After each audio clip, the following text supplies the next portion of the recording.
Welcome to Digital and FinTech Analytics channel.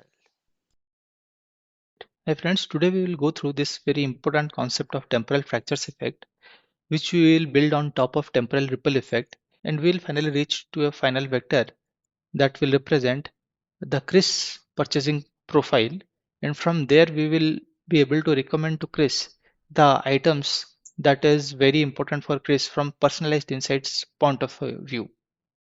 So let's dive right into it.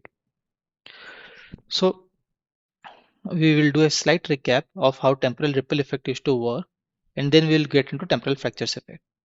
So assume like the same example where like Krish has done some 10 transactions previously, and those 10 transactions have been sorted in ascending order of date. And those 10 transactions are as mentioned in the vector.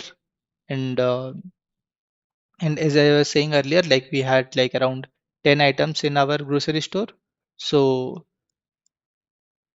so like these vectors will be of length 10, and we will be giving some weightage to each of these 10 transactions. So if you remember in temporal ripple effect, the most recent transactions are given more weightage and the most earliest transactions are given the least weightage. So with the help of a within group decay rate, which is basically zero point 0.9, we are able to give more importance to the most recent transactions. And as we move towards the earlier transactions, the within group decay rates helps in reducing the importance of each of the transactions. So that was temporal ripple effect. Now what we are doing is like we are creating some fractures. Fractures is basically groups. So what is temporal fractures over here? So temporal fractures represents time-based grouping of transactions capturing user behavior that is specific to certain period, events or contexts. These fractures allows the system to understand that user preferences are often dynamic and influenced by external factors such as celebrations, festivals, or specific life events. So let's see how the temporal fractures effect is helping us.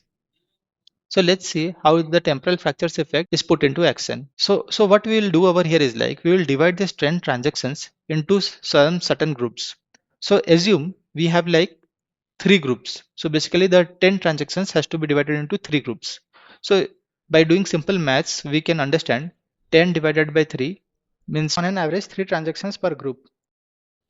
But these are like uneven groups, right? So in the first group, we will be having total of 3 transactions. So these 3 transactions falls into the first fracture. I will be using the word fractures and groups interchangeably, but both of them means the same thing. So as I was saying, in the first group, we'll be having three transactions. In the second group or in the second fractures, we'll be having another three transaction. And in the final fracture, which is the most recent fracture, we'll be having four transactions. These four. So using these fractures, we are grouping the transactions and we are adding it up. So the addition of these three transactions will be resulting to a fractured vector or like grouped vector. Similarly, adding these three transactions will be giving us another grouped vector, and finally adding these four transactions or the most recent transactions will be giving us another grouped vector. Now what we'll be doing is like we'll be giving again using the concept of group decay rate, we'll be giving least amount of weightage to this initial fracture and the most amount of weightage to the final fracture or the most recent fracture. So say like considering the group decay rate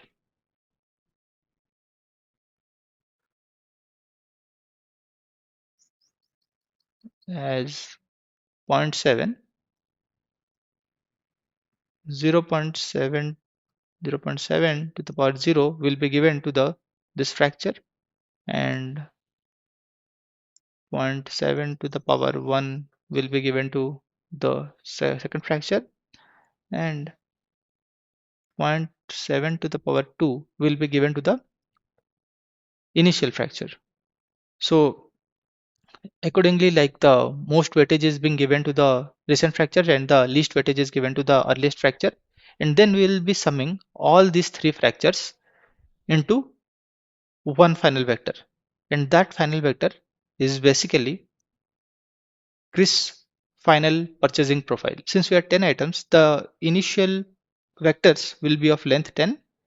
When we'll be adding it up, again the length will be 10 over here, and finally when we'll be adding it up, again the length of the vector will be 10. So each of the 10 items will be having some values corresponding to it. So whichever indices, or like whichever corresponding to whichever item there is like high weightage, those items will be recommended to Chris from the personalized insights point of view. So in other words, what we'll be doing is like we'll be sorting this array or vector in descending order of the weightage. So the index will get rearranged. So the index with the highest weightage represents Chris has more affinity to purchase these products when recommended, which are having high weightage in this vector. So accordingly, we will recommend those products which are having high weightage, or like in other words, those are like the top products, top preference products, which when recommended to Chris has like more likely to purchase those. So that's pretty much on the personalized insights point of view.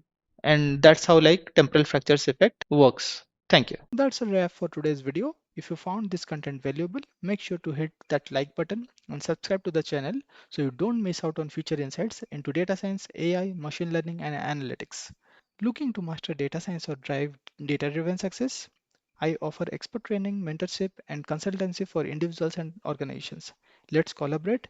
Reach out via my contact details in the bio.